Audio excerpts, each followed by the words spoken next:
Everyone welcome back to my channel dear blogger Lakshmi. ಇವತ್ತಿನ ಒಂದು recipe ಬಂದು ಮೂಲಂಗಿ ಪಲ್ಯ. ತುಂಬ ಅಂದರೆ ತುಂಬಾ ರುಚಿಯಾಗಿರುತ್ತೆ. ಮೂಲಂಗಿ ಅಂದರೆ ಇಷ್ಟ ಇಲ್ಲದಿರೋರ್ಗೇನಾದರೂ ಈ ರೀತಿ ಒಂದ್ಸರಿ ಮಾಡಿಕೊಟ್ರೆ ಮತ್ತೆ ಬೇಕು ಅಂತ ಮಾಡಿಸ್ಕೊಂಡು ತಿಂತಾರೆ. ಅಷ್ಟೊಂದು ರುಚಿಯಾಗಿರುತ್ತೆ ಇದು.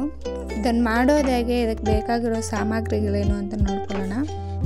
ಒಂದು ದೊಡ್ಡ ಸೈಜ್ ಈರುಳ್ಳಿನ ಈ ರೀತಿ ಕಟ್ ಮಾಡಿ ಇಟ್ಕೊಂಡಿದ್ದೀನಿ. 4 ಮೆಣಸಿನ್ಕಾಯಿ, 2 ಟೊಮೊಟೊ ಜಾಸ್ತಿ ಹಾಕಿದ್ರೆ ಚೆನ್ನಾಗಿರುತ್ತೆ, ಅದರಿಂದ 2 ತೊಗೊಂಡಿದ್ದೀನಿ. ಸ್ವಲ್ಪ ಕೊತ್ತಂಬರಿ, 1 ಟೇಬಲ್ ಸ್ಪೂನ್ ಅಷ್ಟು ಶುಂಠಿ ಬೆಳ್ಳುಳ್ಳಿ ಪೇಸ್ಟು, 1 ಟೇಬಲ್ ಸ್ಪೂನ್ ಖಾರದ ಪುಡಿ, ಒಗ್ಗರಣೆಗೆ ಸಾಸಿವೆ, ಉದ್ದಿನಬೇಳೆ, ಕಡಲೆಬೇಳೆ, ಕರಿಬೇವು ತೊಗೊಂಡಿದ್ದೀನಿ.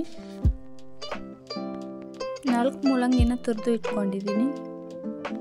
ಅರ್ಧ ಟೇಬಲ್ ಸ್ಪೂನ್ ಅಷ್ಟು ಅರಿಶಿನ ತೊಗೊಂಡಿದ್ದೀನಿ. ಮತ್ತು ಒಗ್ಗರಣೆಗೆ ಎಣ್ಣೆ. ಇದಿಷ್ಟು ಬೇಕಾಗಿರುವ ಸಾಮಗ್ರಿಗಳು. ಇವಾಗ ಯಾವ ರೀತಿ ಮಾಡೋದು ಅಂತ ನೋಡೋಣ. ಒಂದು ಕಡಾಯಿಗೆ ಎಣ್ಣೆ ಹಾಕಿ ಅದು ಸ್ವಲ್ಪ ಕಾದ ಮೇಲೆ ಉದ್ದಿನಬೇಳೆ, ಕಡಲೆಬೇಳೆ, ಸಾಸಿವೆ ಹಾಕಿ ಅದು ಚಿಟ್ಪಟ ಅನ್ನೋವರೆಗೂ ಹುರ್ಕೊತಾ ಇದ್ದೀನಿ.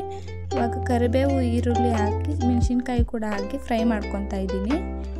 ಇದು ಗೋಲ್ಡನ್ ಕಲರ್ ಬರುವವರೆಗೂ ಫ್ರೈ ಮಾಡ್ಕೋಬೇಕಾಗುತ್ತೆ. ಈ ರೀತಿ ಏನಾದರೂ ಮೂಲಂಗಿ ಪಲ್ಯ ಮಾಡ್ಕೊಂಡು ತಿಂದ್ರಿ ಅಂದರೆ ವಾರದಲ್ಲಿ ಒಮ್ಮೆ ಆದರೂ ಮಾಡ್ಕೊಂಡು ತಿನ್ನಬೇಕು ಅನಿಸುತ್ತೆ. ಅಷ್ಟೊಂದು ಚೆನ್ನಾಗಿರುತ್ತೆ ಇದು.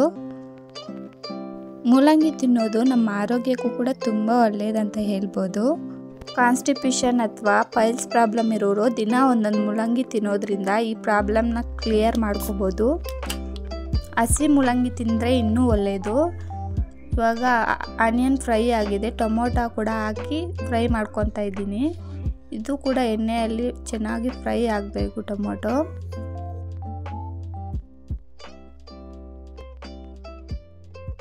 ಟೊಮೊಟೊ ಸ್ವಲ್ಪ ಫ್ರೈ ಆದಮೇಲೆ ರುಚಿಗೆ ತಕ್ಕಷ್ಟು ಉಪ್ಪು, ಖಾರದ ಪುಡಿ ಮತ್ತು ಅರಿಶಿನ ಪುಡಿ ಹಾಕ್ಕೊಂಡು ಫ್ರೈ ಮಾಡ್ಕೋಬೇಕು. ಶುಂಠಿ ಬೆಳ್ಳುಳ್ಳಿ ಪೇಸ್ಟ್ ಹಾಕಿರೋದ್ರಿಂದ ಈ ರೀತಿ ಕೈ ಆಡಿಸ್ಕೊತಾ ಇರಬೇಕು, ಇಲ್ಲ ಅಂದರೆ ತಲ ಅಂಟ್ಬಿಡುತ್ತೆ, ಇದು ಚೆನ್ನಾಗಿರಲ್ಲ.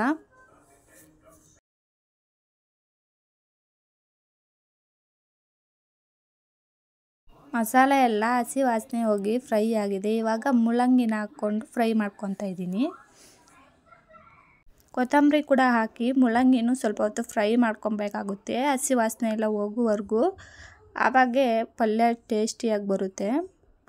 ಇವಾಗ ಕೊನೆಯದಾಗಿ ಸ್ವಲ್ಪ ಸಾಂಬಾರು ಪುಡಿ ಹಾಕಿ ಫ್ರೈ ಮಾಡ್ಕೊತಾ ಇದ್ದೀನಿ.